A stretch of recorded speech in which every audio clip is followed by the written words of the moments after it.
Ladies and gentlemen, welcome to Vestre's broadcast from the Norwegian Design and Architecture Center in Oslo. During the next hour, you will meet inspiring people who are passionate about changing the world. We will take a short visit to Copenhagen and Stockholm, and then onto the new Edvard Munch Art Museum here in Oslo. We will also have a closer look at the development of the Plus, Vestre's newest development, which is the world's most environmentally friendly furniture factory. And you will meet the lady behind Vestre's brand new inspiration book. If you are watching this broadcast on Facebook, LinkedIn, or YouTube, please join in with your questions and comments. But first, exactly 1 year ago, our lives changed dramatically. To date, COVID-19 has claimed more than 2.7 million lives globally. The strict measures and limitations have altered the way we live and has sadly forced us physically apart. Still, there are bright spots. More than 250 million people have so far received their first safe vaccine dose. And the effect is even better than expected. The virus is on its way down in many countries. And in a few months, there is hope that we can live normally again. But do we really want to return to just the way it was before? To a world where greenhouse gas emissions continues to increase, even though we have less than 10 years left to reduce the emissions by 50% and combat global warming. To a world that allows the production of throwaway products despite its use of resources far beyond the endurance of our planet. To a world where the richest grow richer and the gap between people continues to increase, and rampant injustice erodes the trust between us. To a world where state leaders champion the rights of the privileged and build dividing walls instead of bridges, even through a time when we are more dependent on each other than perhaps ever before. And to a world where us and them thinking is increasing, despite the fact that all people are born with equal value and should have equal rights to a safe and happy life. I don't think we should return to the old world, the old ways, to the old ideas. I remain optimistic because I feel confident that a better world is not only possible, it is actually within reach. So today, I have two messages. First, now is the time for unity and international cooperation. Isolationism and nationalism do not bring progress. The pandemic has actually shown us that we are all equally vulnerable, no matter our wealth or population. It doesn't help to be the richest country in the world in the face of threats not overcome simply with money. And even the world's strongest and most advanced military power can be weakened when the hidden enemy attacks. Friends, if we are to win this, we must unite. It is not a single country, pharma company, nor a single research team that developed the vaccines that will end this pandemic. Thousands of people from many countries and continents have worked together. Women and men with different languages, different skin tones, religions, sexual orientations, and political views, all sharing the common belief that we can achieve great things together. One of the successful vaccines is, for example, a collaboration between the American pharma company Pfizer and a German biotech company called BioNTech. And BioNTech was founded by Turkish immigrants and currently employs researchers from more than 60 countries. The last time the world was at war, the United States and Germany were bitter enemies on opposite sides. Now, Germany, the United States, and other countries are working together to defeat the invisible enemy afflicting us all. Imagine if we could transfer this willingness to cooperate, the power of implementation, and our incredible urgency and pace to solve the other major challenges our world is facing. Imagine, if you will, all the miracles we can achieve together over the next decade. In large communities, such as the United Nations and other international organizations, which are certainly not perfect today, but which can and will continue to improve. And in the small communities, such as the workplace, school, library, park, and public square. This is why Vestre exists. Our goal has never been to sell as much furniture as possible. Our goal is to change the world, one neighborhood at a time. We do this by creating caring meeting places where people get together, share life experiences, ideas, get to know each other, and become confident in each other. Places where our cultures and social backgrounds meet, and where we can communally discuss the issues that affect our world today. We create meeting places where trust, unity, and new groundbreaking ideas arise. One example is the piazza aparte, which means open square in Milan, Italy. This program was established by the municipality 3 years ago, and Vestre Venue is one of the intersections that was transformed in a collaboration with Bloomberg Associates and Vestre. What used to be a heavily trafficked square with narrow sidewalks has now become a small oasis where the neighborhood can come together. And the result is amazing. From a handful of people and up to 105 people enjoyed this space safely just during a cold October day in Milan. 86% of locals prefer this new place. And this is a great example of what Vestre is all about, changing a neighborhood at a time. Friends, let us decide to build stronger communities than those before this global pandemic hit us. My second message today is this. Now is the time to stop merely talking about the green shift. Now we have to start taking action. It's almost 35 years since the former Norwegian Prime Minister Gro Harlem Brundtland led the commission that launched the concept of sustainable development. It is more than 5 years since 195 countries joined the Paris Agreement to combat global warming. And we are very happy that the US has rejoined in this movement. Thank you. Still, even with all our efforts, progress is too slow. At Vestre, we have been taking action for a long time. If you travel around Norway, you can experience Vestre furniture from the 50s and the 60s that is still in use. Producing furniture that lasts a lifetime has never been a challenge for us. 12 years ago, we became the world's first carbon-neutral furniture manufacturer. 5 years ago, we integrated the United Nations sustainability goals, the global goals, into our business model. 4 years ago, we launched the world's first Swan eco-labeled outdoor furniture, and now we have over 250 eco-labeled products in our collection. 3 years ago, we launched Vestre Vision Zero, which is our plan for how all our products can last forever through circularity, refurbishment, reuse, and products as a service. 2 years ago, we launched the world's first outdoor furniture produced from at least 75% recycled aluminum and 8 times lower greenhouse gas emissions than the world average. Last year and this winter, we developed a new material that consists of 100% recycled, ownerless ocean plastic. We are now the world's first furniture manufacturer to publish climate and energy footprint of all our products. And in less than 1 year from now, the factory doors to the Plus will open. A game-changing innovation that will be the world's most environmentally friendly furniture factory. A factory which reduces greenhouse gas emissions by at least 55%, which makes it Paris-proof, and the supplied energy needs by more than 90%.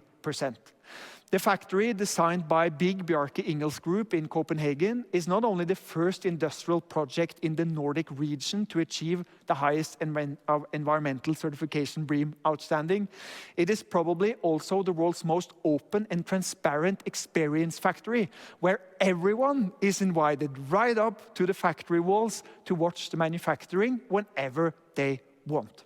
And in this way, we really want to inspire more people to take part in accelerating the green shift. And our journey to be recognized as the world's most sustainable furniture manufacturer has only just begun. Friends, there is no reason for pessimism. Problems created by us humans can also be fixed by us humans.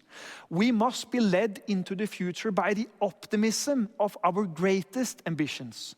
Renewable energy, for instance, is now in many cases cheaper than ever before, and it's outcompeting fossil energy in many countries. Tesla itself has revolutionized the car fleet. Here in Norway, more than 50% of all new cars sold are electric. And with carbon capture and storage and hydrogen, we can significantly reduce the sources of major pollution in the world. And this is not science fiction far ahead. This is something we can do right now, if we harness the will and the power to execute. Some try to create the impression that a climate-friendly future is a gray and dull future. I could not disagree more.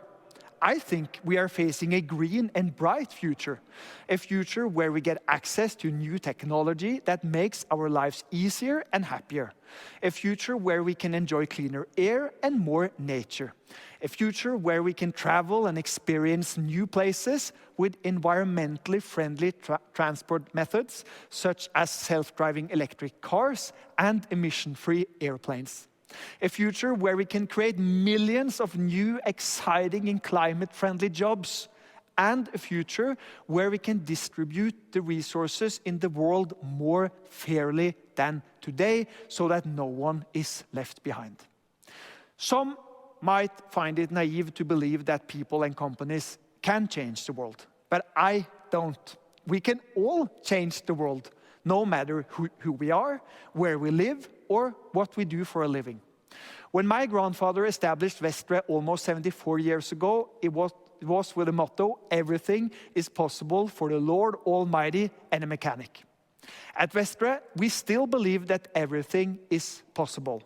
And what we are showing you today are ideas infused with this very philosophy, and we believe it will push the world forward in the right direction. Because for us, design is never important in and of itself. Design is important when it contributes to change. Design is important when it brings people together. And design is important when it creates a better environment. Friends, let's decide on one simple thing: that we will not return to where we were before this pandemic.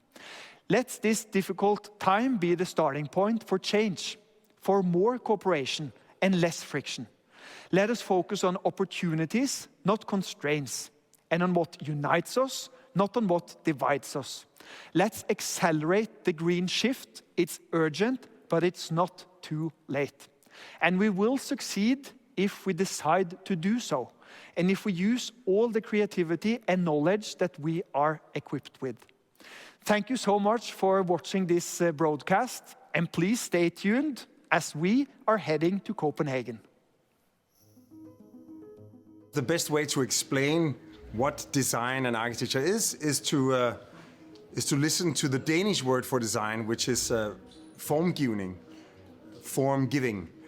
Because design is literally to give form to that which has not yet been given form. In other words, to give form to the future. And more specifically, it means that we as human beings and as designers, form givers, have the power to give form to the world as we would like it to be in our future.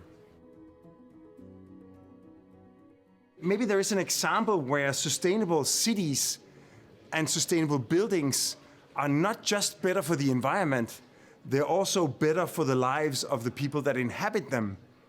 And we call this hedonistic sustainability. Rather than sustainability being about how much you're willing to compromise, it becomes actually about how great a life do you want to have. And I think that's where maybe our thinking and Vestre's thinking, and especially Jan Christian's thinking, become one and the same. That this idea of sustainable manufacturing, as he calls it, that you can actually make something that is socially, environmentally, and economically profitable all at the same time. To reimagine the future of sustainable manufacturing that is completely transparent, instead of being all about fences and business secrets, it's inviting, and it's in the middle of the forest. And then it's also exceptionally sustainable. We're not cutting away more forest than we absolutely have to. So we're allowing the trees to go as close to the factory as they possibly can. The factory is also made out of the same wood that we have cleared to make space for it.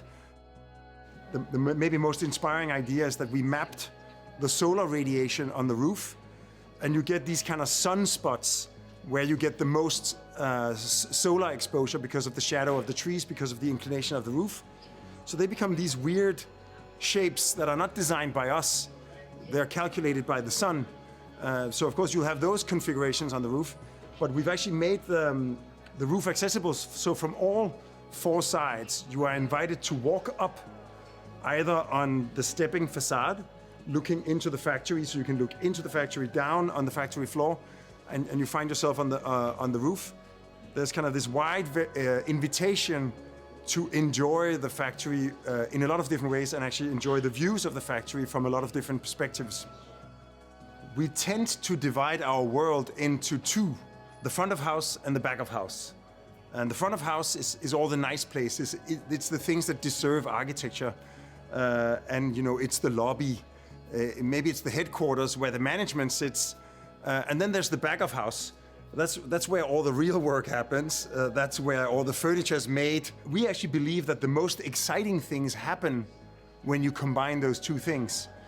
And that's exactly what we've tried to do with Vestre, to imagine a factory that is both front of house and back of house at the same time. The beauty of the factory is the way it's organized.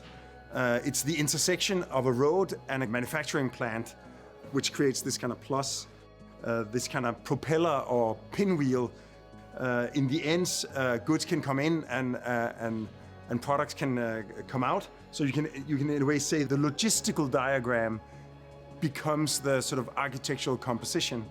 Each area where a certain function is happening is going to have its own color that is on all of the machinery, and then it bleeds out on the floor and creates a little a stain of paint around it. So so when you go in, you see this kind of archipelago of colorful islands where the machines grow out of the color. In the future, it could be one of the most exciting places to go see, not just for someone who's excited about furniture or factories, but for someone who's excited about architecture and nature.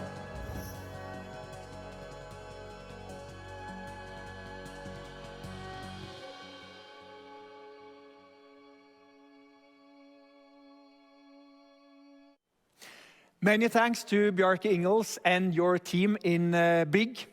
We are incredibly proud of our collaboration. Together, BIG and Vestre have created an entirely new typology where people, architecture, technology, and nature are completely integrated into each other. And I really can't wait until we open the doors to our new factory. And I really hope that all of you who watch this broadcast will come to visit us next year. Now it's a great pleasure to introduce our next guest, Mr. Allan Hagerup. Allan, you are the design manager in Vestre, furniture designer, and you have created the world's first bench made of ownerless recycled ocean plastic. Can you please tell us about your project? Yeah, sure. So the plastic in this bench we call ownerless ocean plastic. And this means plastic that's been thrown away and is drifting in the ocean for a long time before ending up on the coastline. So the plastic in this project differs from other similar projects where you use the surplus from industry or from controlled waste management systems. The reason we have this plastic available is because people have been working for free to collect it from the shoreline, and they are working to clean the coast and improve the biological environment in the coastline. So this is a material that you use with some reverence because it has a history, and a lot of people have worked to make it available to us. And I see. I have to say, I really love the colors. And is this how it's going to look like? this is how it's going to look like, yes. But I would just like to say that this is a part of Vestre's ambition to become the world's most sustainable furniture manufacturer. So we wanted to be the first to create a bench in this ownerless plastic. And this we did because we wanted to as you say, showcase this beautiful material, test it and see what can be done with it. And we wanted to rescue it into a system of reuse.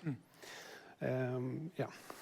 It sounds like a challenging project since it's actually never been done before. Can you please tell us a bit more about the product development and the process leading us to this bench? Yeah, so this plastic is collected and sorted and ground into pellets. So this is 3 different type of plastic. But I think what's interesting, or when I was asked to do the design for this bench, what was interesting was the material and the story behind it. So I wanted to do a bench that was made to be placed on the coastline, so that you can sit on the bench, look back at the sea, and sort of reflect on the journey this plastic has been through. Yeah. I see. I know that this bench is not for sale. You have to rent it or lease it. Is that true?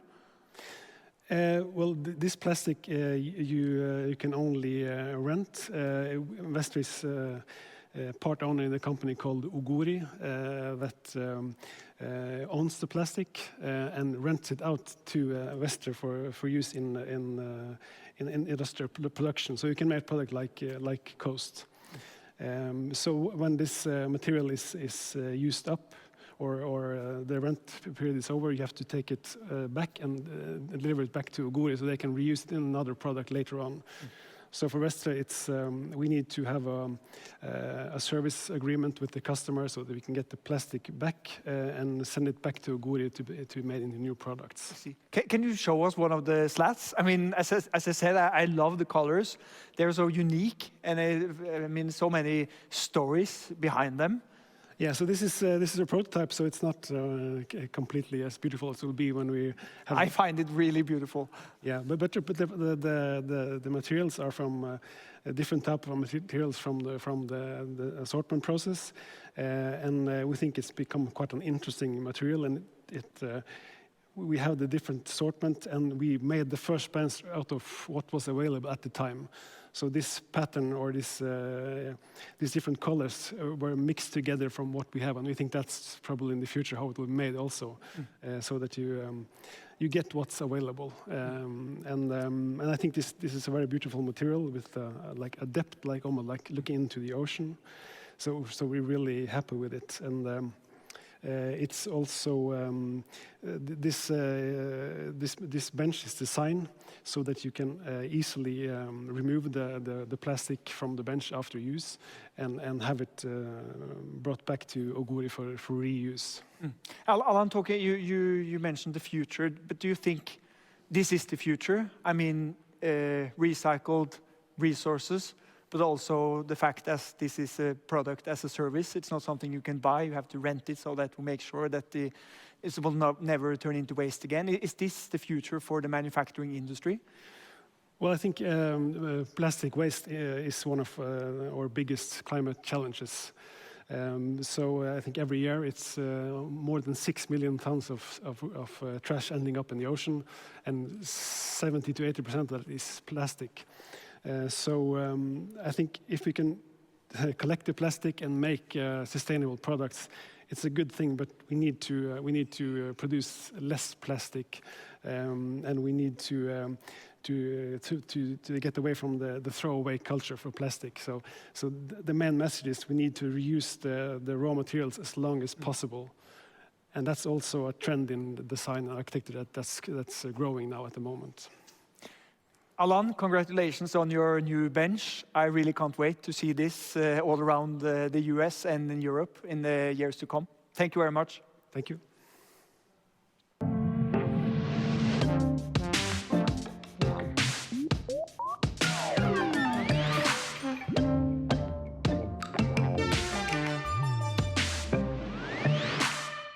So, you are watching Vestre's broadcast from the Norwegian Design and Architecture Center.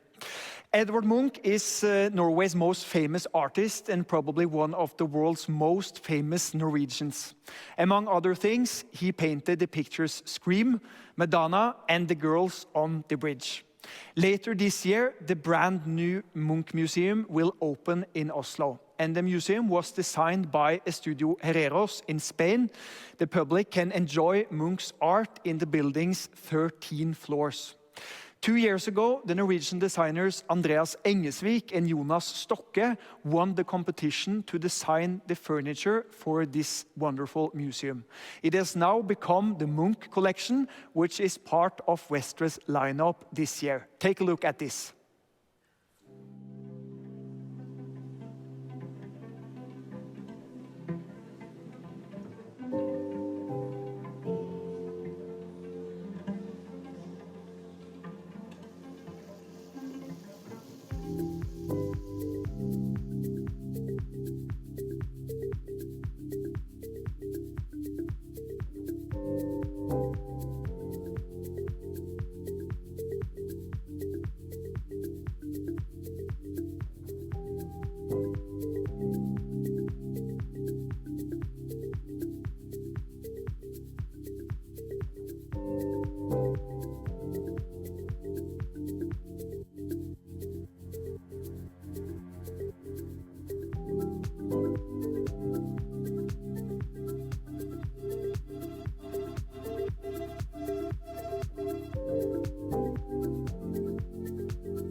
Andreas Engesvik and Jonas Stokke, welcome to Vestre Venue. First of all, of course, since it's your bench, I have to start asking you, are you sitting comfortably? Absolutely, yeah. Are you sure? Yes, I am. Okay, that's great. So I'm wondering, where do you start when you are appointed to design furniture for one of the world's largest monographic and probably most famous museums? Jonas? It can be a daunting task for sure, and I think it's very important, at least it was for us, to fully understand, what it is that we're trying to achieve, both from a sort of practical standpoint, the bench and how it's produced and the people using it, what kind of state of mind are they in when they enter this museum, and then also aesthetically, how do we relate to Munch and his work and the museum as such, and then finally, how do we produce it? So for us, the first step is to really fully immerse ourselves into the design task. I see. Talking about Edvard Munch himself, how did his expression and color palette affected this piece of furniture? Andreas? Well, we have tried to look into Edvard Munch's artistry and the way he used colors. He was very cautious in his paintings, and very often he was using very thin layers with paint. So this particular transparency is something that we wanted to create or bring in when we decided to use this metal mesh, which has a very nice effect on on how it handles light and sunlight, and it creates shadows and so on. These are all very nice effects. And about the colors, we developed special colors along with Jotun. So we did our own palette for the museum itself, and based on some of the main colors from Munch's. And people watching this show now, if they fell in love with the colors, are the colors available to them, or did you design those colors specifically for the museum? Well, we designed some of the colors for the museum, but of course you have the big range, Vestre range, to choose from if you want to look into other colors. Do you think 200 standard colors will be enough? Yes. Okay, that's good to know. Jonas, I'm wondering, this new museum will have millions of visitors every year. How did you think of the furniture as social objects for human interaction, which we know is really important to Vestre? Yeah, I think it's important to Vestre, but also for the museum. The way the museum is designed is sort of a horizontal museum, and you could move up and then go in and tap into the art and then come out and have a break. And our furniture is largely centered around this part of the museum where you move up and down, and we intentionally clustered the pieces. And we also developed this series with not just the bench, but also as a single seat with or without the backrest, so that you have the possibility for different configurations and so on. But it was also fundamentally for us very important that it's comfortable. So with the backrest, the way we shape the metal, and then with that final padding with the textile. So it's an inviting piece of furniture. Yes. It is. I agree. One thing I love about this new range is the fact that it looks very sophisticated, yet light and simple. And I'm wondering, what were the biggest technical challenges during the product development of the Munch range, Andreas? Well, I think the development went very well, surprisingly well. I think the biggest challenges were how we were going to apply the mesh and to shape the mesh so that it looked more organical, or it looked softer compared to the subframe. So the subframe is very rigid, and the mesh is more has another tactility and appearance since it belongs and relates to the body.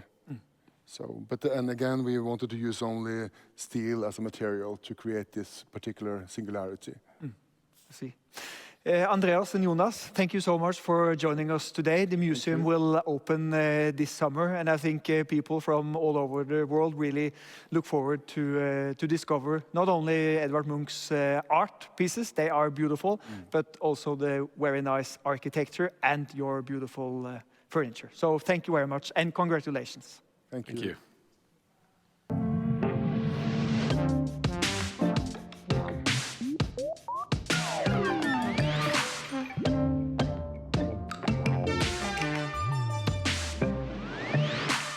You are watching Vestre's broadcast from the Norwegian Design and Architecture Center here in Oslo. And now you will meet Ina Brandenburg. She is a very talented graphic designer and a creative director of Tank Design in Oslo. Ina has created Vestre's brand new inspiration book, which presents almost 50 social meeting places all around Europe and in the US. Among them is Piazza Aparte in Milan, Italy. Welcome to the show, Ina. Thanks for having me. It's a pleasure. Can you please tell us a bit about this concept called caring meeting places? Yes, I can. The concept caring meeting places, as I see it, is actually two dimensions.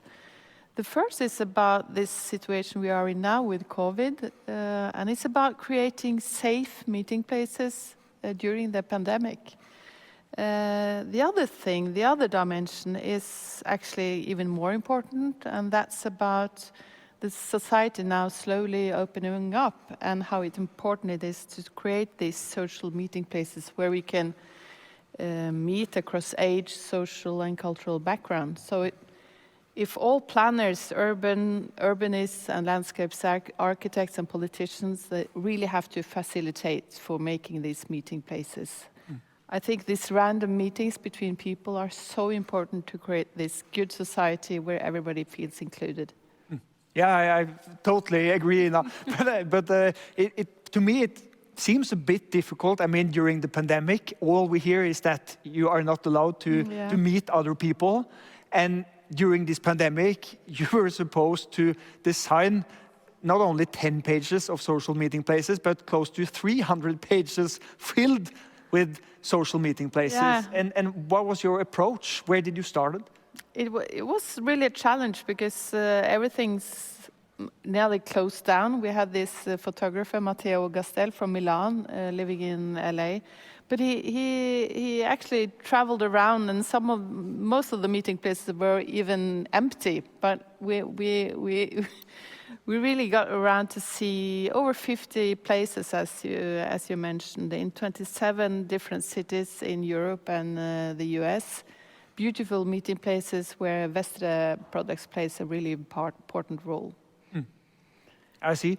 Vestre loves to be, front runners, and now we did it again, Ina, because this product catalog or this inspiration book is actually the first in the world where we publish all environmental information, all data about every product, so you can actually read how many kilograms of CO2 and how much resources and energy was required and needed for each and every product. And why is this so important? It's important. As you know very well, Jan Christian, quality and longevity is so important for Vestre. And we've always known that it's important to reach the sustainable goals as well. But it's been hard to measure, hard to document until now. Now we have this international standard called EPD, Environmental Product Declaration. And that's about measuring the carbon footprint of the products from raw materials to finished product. And in this catalog, it's an EPD on every single product. So you can actually compare all the products?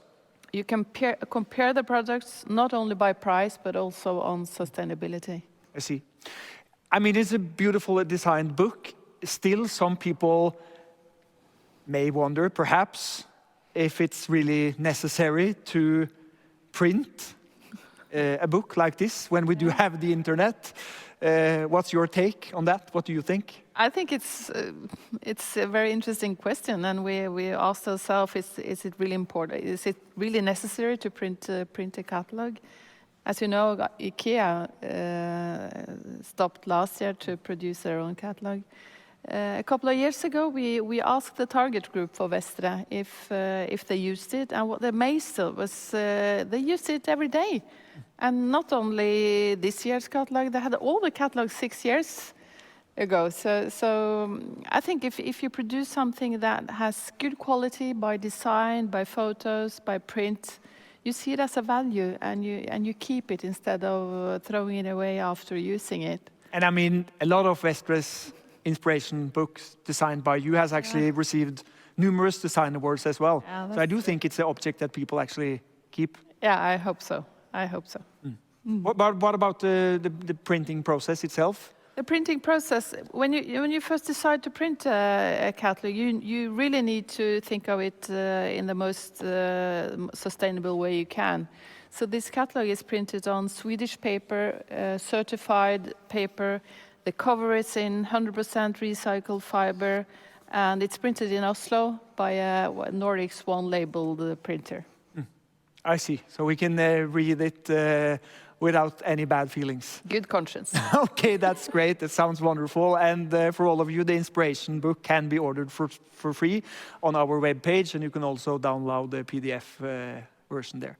Ina, it's been a pleasure. Thank you so much for joining us today, and congrats on your new wonderful inspiration book. Thanks for having me.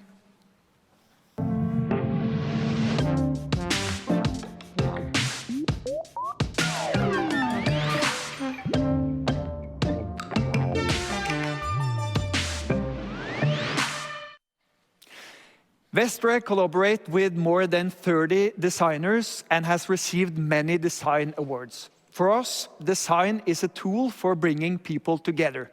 And this was also the brief to Note Design Studio in Stockholm when we challenged them to create a completely new picnic concept adapted to people from different cultures. So let's meet our friends in Stockholm, Sweden. Hi, Jan Christian. Hi, thank you, Jan Christian. We are here in Stockholm today and looking forward to show you our collection, Plinth. Note Design Studio is a Stockholm-based studio. It's a multidisciplinary studio where we work with different disciplines. The collaboration with Vestre started about 2.5 years ago with a stand for the Stockholm Furniture Fair. And we got a brief from Vestre. They wanted us to design the future picnic set. We started off this project with asking ourselves what the future is like, or what is it going to be like. And for us, it was really interesting because we work so much in the interior world, and now stepping outside working with the public spaces really opened up our minds of what we can do. Because we will interact with more people with our design. It's basically for everyone. Like, is it going to be something that we see that we all see in the movies, like something super high tech, where the technology took over the world, or is it actually something very low tech, more analog? The way you behave indoor is quite, like restricted. You shouldn't, stand on the table. You shouldn't sit in a specific way. Manners. But outdoors, it's supposed to be more free.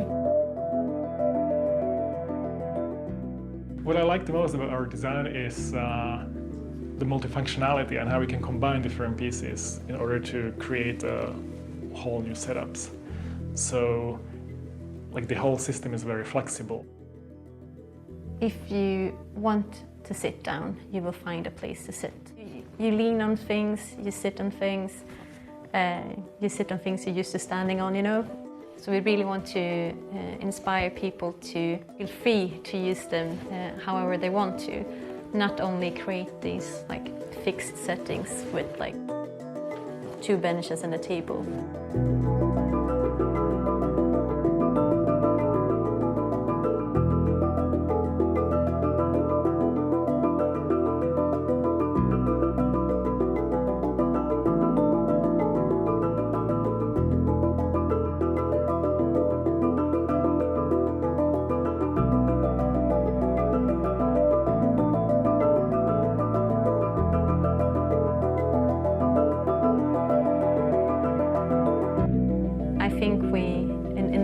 That we have created this collection, we want to encourage city planners to look at these meeting places and social places in a different way.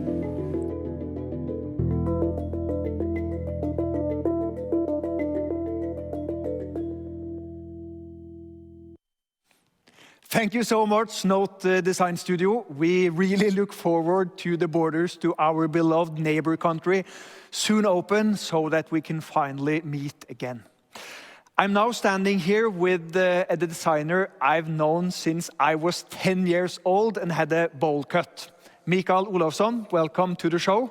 Thank you. Together with your colleagues Tore Borgersen and Espen Wold, you have created some of Vestre's most successful products ever, like the April range, the room range, bus, forum, and a lot of other products. And now we are standing here with your latest development. It's called Sol, which means sun in Norwegian. And can you please tell us a bit about this project? Yes, I can. Thanks again. This piece of furniture is furniture that goes into the category of safety, and it's meant to use in borders to public spaces where you want to prevent vehicles to enter, and it has a size and weight that makes it a bit difficult, and we wanted to not creating a piece of a wall, but actually a more friendly kind of furniture. I see, but I mean, it looks so soft and friendly. I would even say cozy. And can a piece of furniture looking like this really stop a vehicle? with bad intentions? That's what we hope for. Okay. Well, it's made of concrete and enforced steel, and it comes in two different types. One that's just placed on the ground, and one with a more steel core that goes down to the ground that's more solid. And the whole idea was to make it very friendly to kind of fit into this whole public space community, and to combine it with other kind of furnitures. So if you have like a big public square, you can actually design and put them together in all different kind of configurations. Of course, and it's always very nice to have different kind of sitting opportunities. This is a very high one, of course, because of this function, a normal function. But you can kind of stand, sit, kind of, and also maybe if you want to sit low, you have kind of other furnitures that take care of that.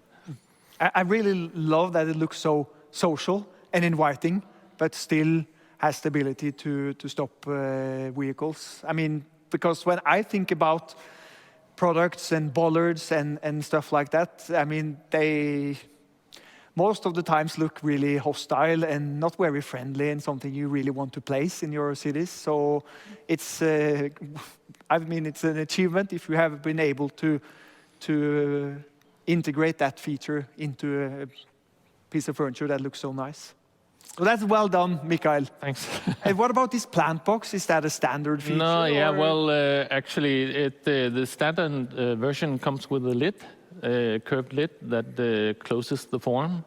And if you remove that lid, this planting, internal planting is inside. And then you can use it if you want as a planter. And we also always think of this, bringing this kind of plants and green stuff into this public space because it makes people happy. It's nice to be with. Like the sun itself, or Sol. Like the sun. Yes, that's great. Mikael, since you're here, I also have to ask you, we have known each other, as I said, more than 20 years. You are behind one of, I mean, most of our most successful products. You have been through quite a journey together with Vestre. I mean, it's been really a journey for many years now. And if you're looking back and looking into the future, what will you say are the biggest changes in the history of Vestre, and what do you think about the future? What does it hold? Well, first, Vestre is a kind of a family business.